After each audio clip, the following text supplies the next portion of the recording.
আসসালামু আলাইকুম। প্রবাহ নিউজ 24 এর দুপুরের সংবাদে আপনাদের স্বাগতম।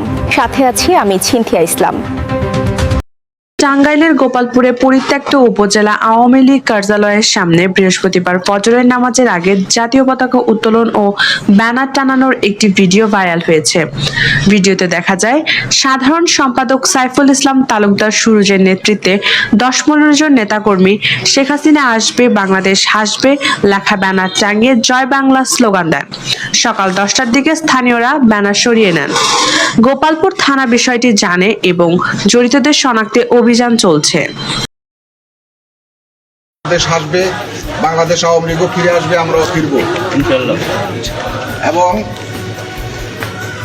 জনাব ছোট মুনির মহোদয়ের নেতৃত্বে আমরা আহ্বান জানাই গোপালপুরের প্রত্যেকটা আওয়ামী লীগ, যুবলীগ, ছাত্রলীগ, কৃষক লীগ, শ্রমিক লীগ, মহিলা লীগ, স্বেচ্ছাসেবক লীগের নেতৃবৃন্দ যে যেখানে আসেন আমরা ঐক্যবদ্ধ হই।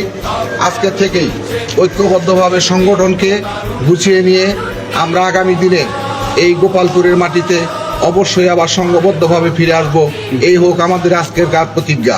জয় বাংলা, জয়